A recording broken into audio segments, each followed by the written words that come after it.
Muy bien, queridos, si estáis ahí en Números 9, os daréis cuenta de que este texto que vamos a tratar es la primera referencia a la celebración de la Pascua en la nación de Israel. Pascua, Pesach, para aquellos que saben un poquito de hebreo. Pascua significa tanto como pasar de. Pero déjame que te diga algo importantísimo ya ahora. Dios no pasa de ti. Di conmigo, Dios no pasa de mí, ¿vale? Dios no pasa de mí. Eso es tremendo, ¿sabes? Dios no pasa de ti, Dios no pasa de tu necesidad, Dios no pasa de tu oración, Dios no pasa simplemente de tu vida. Dios de lo que quiere pasar es de lo malo en ti. Dios quiere pasar de largo tu pecado. Dios quiere darte lo bueno de Él, lo que solamente Él te puede dar, que es el perdón de todo aquello que te separa de Él. Vida nueva o un oasis en medio del desierto. Y de esto es de lo que yo quiero hablar en esta mañana. La misericordia de Dios hecha realidad, un oasis en el desierto, cómo Dios actúa con su pueblo. Esta festividad de Pascua estaba pensada para recordar un acto único de la misericordia y de la gracia hacia un pueblo como el suyo. Un pueblo que estaba esclavizado, es decir, misericordia. Dios le dio a su pueblo misericordia. Y misericordia es que Dios no nos da lo que nosotros merecemos. Dios derramó sobre ellos gracia y eso significa que Dios nos da lo que no merecemos. En otras palabras, queridos, y con esto quiero que os quedéis en esta mañana, la celebración de la Pascua es un oasis en medio del desierto. Los israelitas habían cenado con muchas prisas, así había sido aquella celebración, una cena especial, única en su género hasta ese momento. Se habían retirado a dormir los que podían, pero con una promesa directa y urgente de liberación. Y aquella Pascua fue el momento definitivo en el que el pueblo de Israel fue liberado de las cadenas de Egipto, fue protegido de la muerte destructora. ¿Os acordáis de la historia? Muchos ni han leído la Biblia hoy en día, pero cuando leísteis la película del príncipe de Egipto, ¿te acuerdas cuando pintaron los dinteles de la puerta? Ah, sí, aquello con la sangre. Pues justo eso. Aquella sangre los protegió de que un juicio tremendo, una muerte destructora se cebara en sus hijos mayores. Así que aquella fue la señal del pacto, cuando la justicia de Dios llegase a la puerta de esas familias, de esas personas en concreto, esa justicia de Dios pasaría de largo, no por lo que ellos habían hecho, ni por ser hijos de Abraham, ni por nada que estuviese en sus manos, sino solamente porque un cordero había derramado la sangre en su lugar. La muerte de aquel cordero perfecto fue una muerte expiatoria, muerte sustitutoria, misericordia pura. Dios no está haciendo conmigo lo que yo me merezco, no lo está haciendo. La Pascua es para nosotros los cristianos la señal definitiva de la obra de Cristo en la cruz a nuestro favor. ¿Quién dice aleluya? Así es, el Cordero de Dios que quita el pecado del mundo se entrega para que su sangre nos proteja de la ira de Dios que cada uno de nosotros está mereciendo cada día. Por eso es tan importante que podamos leer y proclamar que las misericordias de Dios son nuevas cada mañana. Aleluya. Porque sin esa misericordia de Dios, ¿qué iba a ser de nosotros, queridos? Los israelitas, aquellos no eran mejores, ni eran peores que los egipcios, pero ellos tenían una gran diferencia, una de las muchas. Ellos creyeron y obedecieron, y de esa manera la sangre del Cordero Pascual los protegió de cualquier condenación. En este texto ya ha transcurrido más de un año desde aquel evento de liberación. La situación de ellos es ahora diferente. Están en medio del desierto y lo que los rodea en este momento son leyes, son preceptos y ordenanzas de Dios. Y además un estado de cosas que no era nada fácil. A veces tenían que andar por aquel desierto sin agua, a veces sin alimento, sabiendo que el enemigo los observaba, rebeldes en su corazón siempre. Y ahí, en ese momento, Dios les ordena la celebración de la Pascua. Dios quiere que recuerden la liberación y la salvación que Él les había dado. Y que esa salvación, repito, queridos, había sido un acto de misericordia de Dios, por gracia, por puro amor, que es lo que hemos estado escuchando en la alabanza en esta mañana. Es como la salvación por medio de Cristo. No hay nada que nosotros nos merezcamos que no sea malo, pero Dios nos da algo maravillosamente bueno por medio de su Hijo. Ahora Dios les ordena celebrar esa fiesta de redención, de salvación y de liberación en medio del desierto.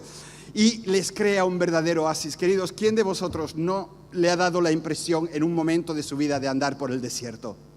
¿Verdad? Sin más recursos, sin más alivio, sin más descarga, teniendo que aguantar todo y rodeado, sí, de los preceptos, de la realidad de que Dios, pero sufriendo el hecho de estar en un desierto.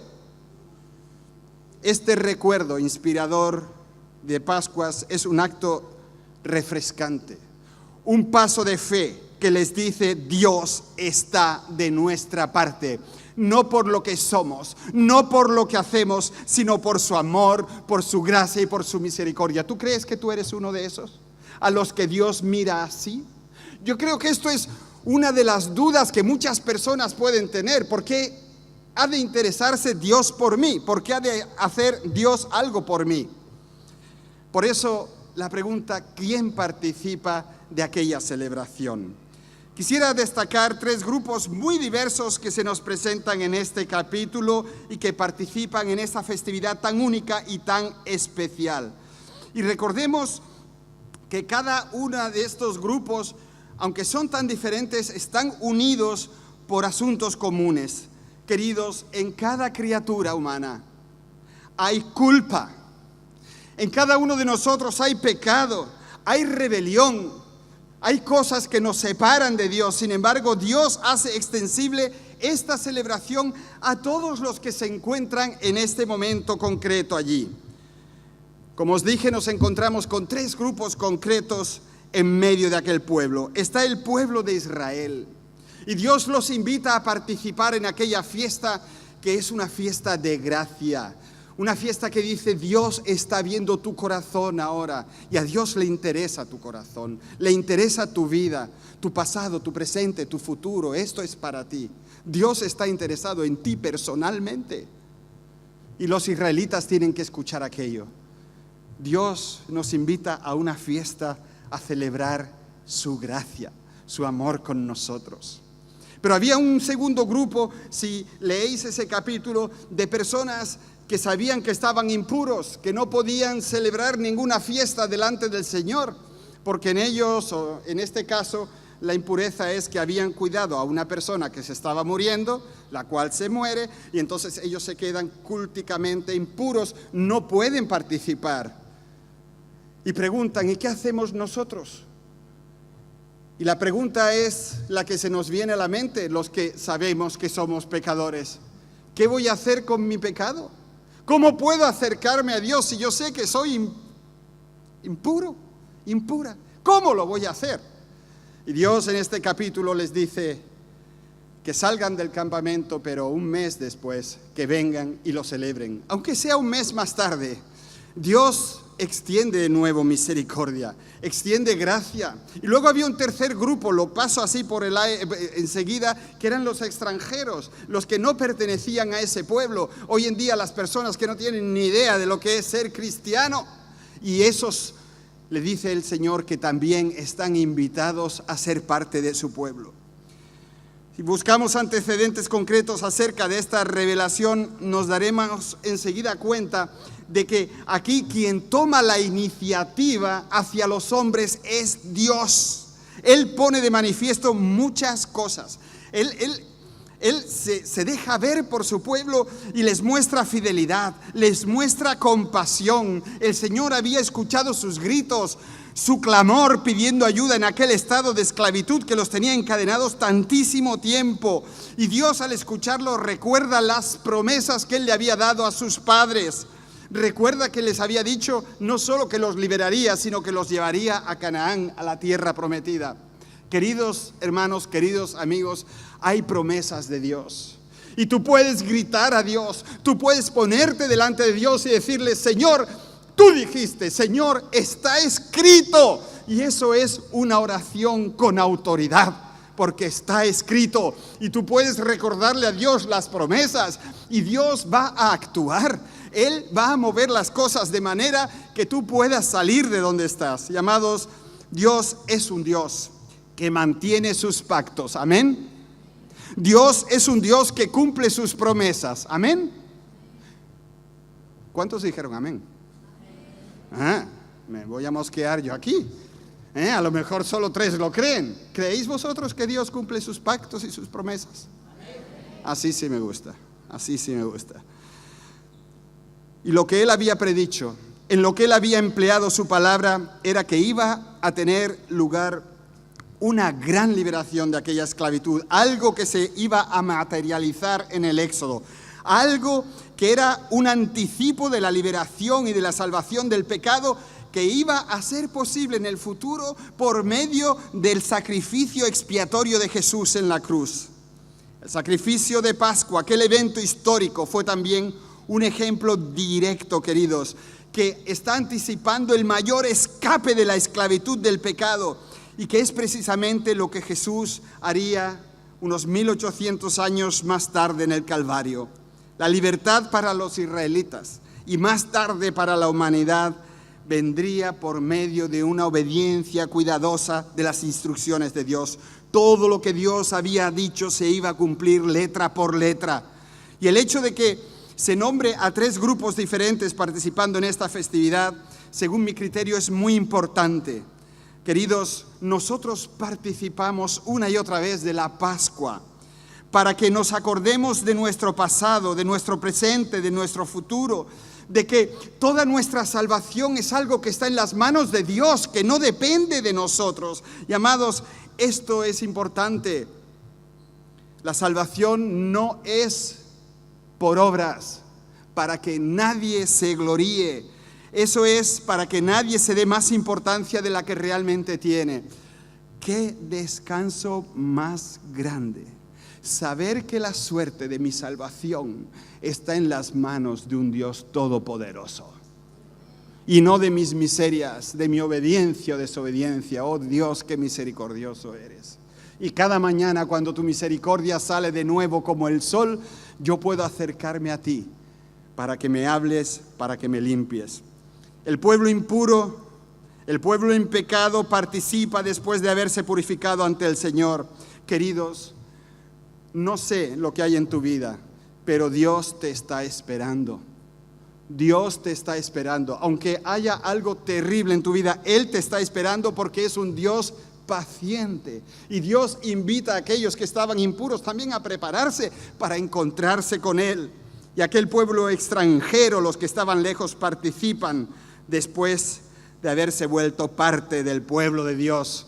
Yo no sé cuánto sabes tú de Dios, pero debes de saber una cosa: Él te invita a ser parte de su familia. Nadie llega tarde. Nadie está demasiado sucio. Nadie está fuera de la necesidad de celebrar el hecho de que Dios los puede liberar de las ataduras del pecado, de la esclavitud, del poder de la muerte y del dolor. Y queridos, esto es evangelio puro. Es decir, la noticia de que la gracia de Dios se extiende a todos y a cada uno que todavía vive y que está dispuesto a ser parte del pueblo del Señor. No sé cuántos de vosotros participaron el otro día en esa marcha por la libertad en Málaga. Nos habían dicho que las inscripciones tenían un tope. A partir de tal día ya no era posible inscribirse ni participar siquiera. Queridos, qué consolador es saber que con Dios no es así. Con Dios no hay tope. Mientras haya vida, hay esperanza. Si no, pregúntale al ladrón que murió junto a Jesús en la cruz. Llegó a última hora, se salvó por los pelos. Pero él estará un día delante del Cordero, alabando a Dios contigo y conmigo. Y toparás con él y le dirás, qué mala cara tienes, tío. Y él dice, es que es la que yo tenía. ¿Y tú quién eres? Y te dirá, el ladrón de la cruz. Y nos caeremos ahí en redondo y diremos, Dios, qué bueno eres, qué bueno eres. No somos nosotros, queridos, es su obra en la cruz. ¿Cuándo vamos a aprender esto en estos países católicos? ¿Cuándo lo vamos a aprender? Es la obra de Cristo, no son nuestras buenas obras, no es nuestra buena voluntad, es la obra de Cristo la que nos salva y la que nos levanta. Amados, seamos conscientes de que por medio de aquella celebración se ponen de manifiesto unas cosas tremendas que están recogidas aquí para nuestra enseñanza, para nuestra confirmación y consuelo. Tú puedes ver aquí que Dios les habló. Es decir, Dios se dirigió a su pueblo en términos comprensibles. Les dio aquel mandamiento de que celebrasen aquella fiesta, de que recordasen de dónde Dios mismo los había sacado. Cuando nosotros celebramos aquí la Santa Cena, estamos haciendo exactamente lo mismo. Y queridos hermanos, es el privilegio de todos los creyentes, e incluso a veces de los que no pertenecen todavía al pueblo de Dios, e inclusive de los que están impuros, de escuchar la voz de Dios. Dios quiere comunicarse contigo. Dios quiere hablarte. ¿Quién dice aleluya? Es tremendo, es tremendo. Dios, el creador del universo, el sostenedor de la vida, quiere hablarte. Dios le habla a un pueblo en necesidad y Dios no ha cambiado. Esto sigue siendo así. También vemos en esta celebración que Dios les recuerda lo poderoso que es. Él llevó a cabo 10 portentos milagrosos en formas de plagas. Y Dios sigue siendo el mismo. ¿Cómo no va a poder hacer eso que tú le estás pidiendo en tu corazón? Dios puede. Dilo conmigo. Dios puede. Él puede hacerlo. Él puede quitar eso. Él puede abrir el mar rojo. Para Él eso es un juego de niños. Él puede hacerlo. Pero mira, Dios conoce tus fuerzas, tu situación, tu necesidad. Confía en que Él en su tiempo hará lo que sea lo mejor para ti o para esa persona por la que tú estás clamando. Confía en Él. Dios habla. Dios es el mismo hoy, ayer y por los siglos. Y Dios le demuestra a este pueblo cuán paciente y amoroso es Él. A veces uno piensa, Dios mío, las desgracias que me están pasando en la vida, es por lo que yo hice, es por lo que estoy haciendo, es por esto, por lo otro, por lo demás allá. Queridos, misericordia es que Dios no nos da lo que merecemos. Gracia es que Dios nos da lo que no merecemos. Nos da mucho más. Él hace desplegar su amor entre su pueblo, entre los que están liados en el pecado y entre los que son extraños. Dios es bueno, dice la Biblia, y para siempre es su amén. Dios es bueno y su gracia es eterna. Dios es bueno porque es un Dios de amor. No te da lo que mereces, sino que te ofrece lo que no mereces. Qué maravilloso Dios. Y ahora, queridos, si tú quieres participar en ello, vamos a hacernos una segunda pregunta, o vamos a darnos cuenta de que Cristo es nuestra Pascua, nuestra celebración total. Queridos, Él es, como proclamó Juan el Bautista, el Cordero de Dios, el Cordero de Dios, el Cordero de Dios.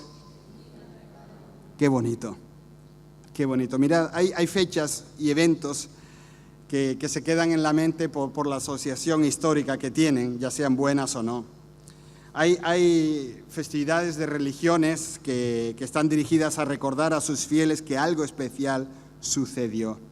Y esa institución de la Pascua es algo central en la vida del pueblo de Israel, ya que les recuerda el momento de liberación de aquella nación emergente. Fue el punto de partida del Éxodo, fue la liberación de la esclavitud de Egipto, un hito en su viaje de aprendizaje acerca de Dios. Es una revelación de Dios en un momento crucial de su historia. Para los cristianos, la Pascua no es una festividad sin más, sino que es el símbolo de la redención. Aquí vemos un modelo de lo que Jesús es como el Cordero de Dios, el Salvador de aquellos que crean en Él. Y nosotros podemos estar seguros de la verdad de eso cuando recordamos el encuentro que tuvieron aquellos discípulos abatidos con Jesús en el camino hacia Emaús. Después del viaje, de haber estado con Él, se preguntaron: ¿no ardía nuestro corazón en nosotros mientras nos hablaba en el camino y cuando nos abría las Escrituras? ¿Y qué es lo que había hecho Jesús resucitado para generar aquellas respuestas? Simplemente y sencillamente les había explicado lo que las Escrituras decían acerca de Él mismo. Y yo estoy seguro de que Jesús les estuvo hablando de la Pascua. Yo creo que para nosotros no es nada fácil reconocer el hecho de que somos pecadores. Le damos la razón a las Escrituras cuando nos dicen Romanos 3:10, no hay justo ni aún uno. Ningún hombre puede salvarse a sí mismo.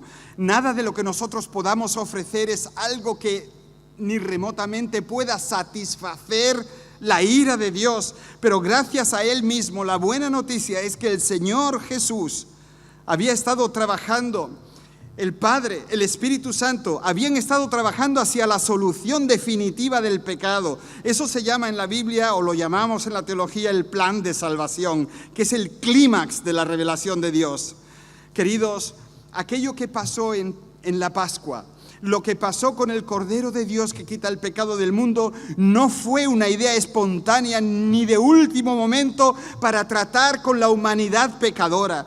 Todo había sido cuidadosamente planificado, había sido ideado en el eterno consejo del Dios Todopoderoso, incluso antes de la fundación del mundo, para traer redención a una creación que iba a pecar. Es lo que dice el escritor de la carta a los Hebreos, que la describe en 2:3 como una salvación tan grande, que se puede traducir como una salvación tan vasta, una salvación tan poderosa. Amados, todo se resume en Jesús, todo apunta a Él, nuestra Pascua, nuestro oasis en el desierto. Y te repito, es una invitación a los que están bien, es una invitación a los que están mal y a los que ni siquiera todavía lo conocen. Es una tremenda invitación. En Él, en Jesús, descubrimos lo que el Padre pone de manifiesto por medio de su sacrificio como el Cordero de Dios que quita el pecado del mundo. De la misma manera que los israelitas sencillamente deberían de obedecer porque ellos mismos no se podían liberar ni de Egipto, ni de las cadenas internas del pecado, ni de las externas de la esclavitud, nosotros aceptamos o hemos de aceptar el sacrificio que Jesús completó en la cruz para poder redimirnos. Está todo hecho, es perfecto, no fue la idea de un día, es el plan de un Dios eterno, omnisciente, todopoderoso. Y Él abre ese camino para que tú y para que yo podamos ser liberados de las cadenas del pecado. Y nos dicen las Escrituras que ese Cordero de Pascua tenía que ser perfecto, tenía que ser sin defecto. El animal para el sacrificio tenía que ser cuidadosamente escogido. Lo tenían 4 días en vigilancia para que no se hiciese impuro. Tenía que estar ritualmente en su mejor momento. Nada menos que la perfección era la ofrenda adecuada para Dios. ¿Y cuán cierto es eso de Jesús? Comenzó su ministerio con los 30 años. En su primera aparición pública en el río Jordán, cuando fue bautizado por Juan, se nos dice que una voz salió del cielo y dijo: tú eres mi Hijo amado, estoy muy complacido contigo. Dios Padre mira a su Hijo y le dice: es que eres perfecto, chico, es que eres una maravilla, qué bien hecho estás, olé. No, bueno, no sé si Dios dijo olé. En Francia quizás dijo alé. Pero mirad, qué cosa más preciosa. Dios lo mira y Dios se alegra cuando lo ve. A lo largo de sus 3 años de ministerio terrenal, los líderes judíos lo sometieron a una observación intensa, a un escrutinio brutal, tratando de atraparlo en algo erróneo o pecaminoso que pudiera decir o hacer. Y cuando acusaron a Jesús, sabemos que fueron acusaciones de testigos falsos para poder condenarlo. Isaías, el profeta, predijo de él que no hubo engaño en su boca. Y en la carta a los Hebreos leemos que fue santo, irreprochable, puro, apartado de los pecadores y exaltado sobre los cielos. Él es el Cordero de Pascua, una ofrenda perfecta. Pero eso no fue todo. No solo era perfecto, sino que tenía que ser sacrificado. Y esto no es un tema cómodo.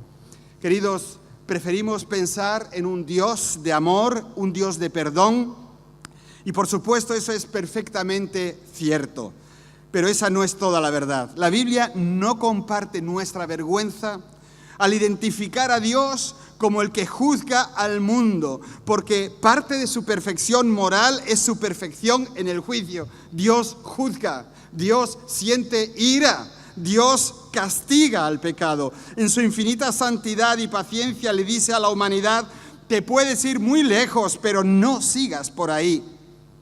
Las plagas sufridas por el faraón fueron pequeñas incomodidades comparadas con la plaga final, cuando la palabra que vino a Ezequiel sigue vigente y dice: el alma que pecare, esa morirá. Dios es así, Dios juzga el pecado. El faraón y su nación, por así decirlo, se habían pasado de rosca, el juicio era inminente, pero el pueblo de Israel también era pecador como todos los demás. ¿Cómo podrían ellos escapar del ángel del juicio y de la muerte? Dios en su misericordia hizo provisión. Los corderos pascuales elegidos fueron sacrificados la tarde antes de la terrible visita. Era una muerte sustitutoria. El apóstol Pablo confirma esta verdad fundamental con respecto a nosotros y dice en 1 Corintios 5:7, porque Cristo, nuestro Cordero Pascual, ya ha sido sacrificado. La muerte de Jesucristo es la paga ineludible por nuestros pecados. Y en el contexto bíblico, lo que significa esa paga es que el sacrificio de Jesús en la cruz aplaca y aleja la ira de Dios. Fue su sacrificio en la cruz como nuestro sustituto lo que cuenta como paga por nuestros pecados. Nuestra deuda de pecado ha sido pagada. La ira de Dios se descargó sobre él para que nosotros pudiéramos ser salvos. La santidad de Dios está satisfecha. La justicia de Dios ha sido satisfecha. O como dijo el salmista en el 85:10, la misericordia y la verdad se encontraron, la justicia y la paz se besaron. Como él mismo dijo, el Hijo del Hombre vino para dar su vida en rescate por muchos. ¿Eres tú una persona rescatada? ¿Estás detrás de la cruz de Cristo para que la ira de Dios se descargue ahí, o estás simplemente donde estás? ¿Crees en Él? ¿Has confiado en Él? El Cordero de Pascua tenía que ser perfecto, había que ser sacrificado, pero cada cual tenía su propia responsabilidad. Cada hogar se hizo responsable de su propio sacrificio. Había que untar la sangre del animal en el dintel y en los marcos de la puerta. ¿Para qué? Para proporcionar protección del juicio de Dios. Mira, a los hijos de Israel les dijeron: la sangre será una señal para ti en las casas donde estás, y cuando vea la sangre pasaré de largo. Ninguna plaga destructiva te tocará. El pueblo de Dios que se pusiera tras la sangre estaba a salvo. Mira, el Señor no actuó con favoritismo y les dijo: como vosotros sois hijos de Abraham o de Isaac o de Jacob, pues no os voy a castigar. No, nada de eso. No es favoritismo lo que los salvó, es la cobertura de la sangre. Cuando Dios mira esa casa, a Dios no le importa lo que haya detrás. A Dios lo que le importa es lo que hay delante. Y lo que Dios mira es la sangre. ¿Hay sangre? No hay juicio. ¿No hay sangre?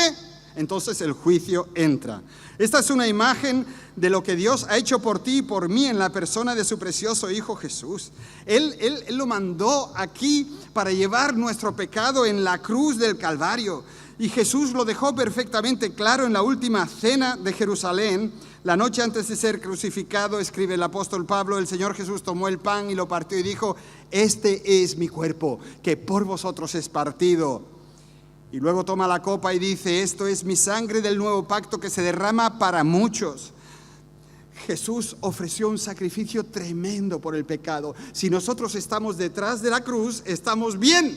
Si nosotros no estamos detrás de la cruz, estamos mal.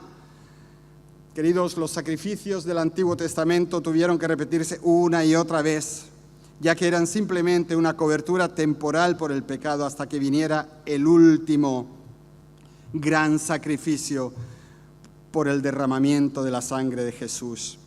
Por eso, queridos, cada uno era responsable de hacer eso en su casa. Y quisiera recordar también que es algo muy personal, muy personal. La instrucción básica para pintar la sangre del Cordero Pascual fue seguida de esta advertencia: ninguno de vosotros salga de las puertas de su casa hasta la mañana. Ninguno de vosotros. ¿Qué le pasaba al que estaba en una de esas casas y salía y se quitaba de la cobertura de la sangre? Moría. Entonces, los israelitas también estaban en peligro mortal ante el juicio de Dios. Solo estaban protegidos si permanecían en aquellas casas marcadas con sangre. Sus vidas serían perdonadas porque otra vida fue derramada a su favor. Salir significaba morir, y esa responsabilidad la tenía cada uno consigo mismo. Reitero el versículo de antes: Cristo, nuestro Cordero Pascual, ya ha sido sacrificado. Es una declaración maravillosa. Es decir, queridos, el juicio contra nosotros y nuestro pecado ya ha sido llevado a cabo. Eso es que nosotros hemos sido liberados de la esclavitud del pecado. Hemos sido comprados y le pertenecemos a Dios. No hemos de pagar nuestras culpas ni nuestros pecados. Ya no tenemos por qué servir al mundo, lo podemos servir a Él. Y eso es lo que puedes experimentar, un oasis en el desierto, amigo o amiga que todavía no tienes a Jesús en tu vida. Es una cuestión de fe. La Biblia lo expone con toda claridad. Jesucristo vino a este mundo y cuando Él estaba en la cruz derramando la sangre para que tus pecados fueran perdonados, yo estoy seguro de que tu nombre estaba en su mente, lo tenía delante de sus ojos y sabía que tú no te lo merecías, pero Él por amor lo iba a hacer por ti, iba a derramar su preciosa vida por ti y nada lo iba a evitar.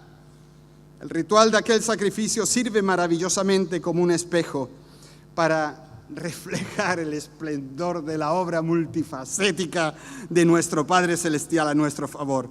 El Cordero Pascual sacrificado en Egipto es un precursor de Cristo sacrificado en el Calvario. De ahí que solamente haya una pregunta en la vida que sea realmente decisiva: ¿has participado en la Pascua? Es decir, tienes la total certidumbre de que esa sangre que Cristo derramó, la derramó también por ti.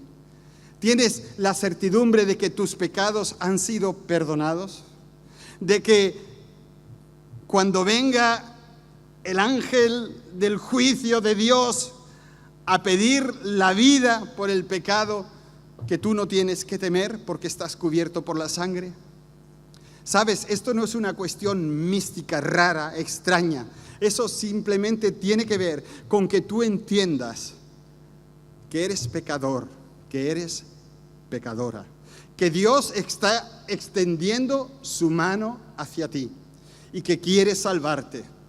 Y es un acto de fe donde tú simplemente reconoces tu necesidad y Dios comienza una obra en ti, una obra de salvación, una obra de redención. Yo quisiera pediros que inclinéis todos vuestras cabezas, todos los que estáis aquí, y escúchame, sin Jesucristo no hay perdón del pecado, no hay liberación, no hay redención, no hay ayuda para atravesar el desierto, no hay tierra prometida. sino que tú vas a seguir esclavizado, en cadenas y viviendo una vida de dolor. Por eso yo te invito en este momento a venir a Él, porque Él quiere ser, y ha sido para muchos de los que estamos aquí, un oasis en el desierto.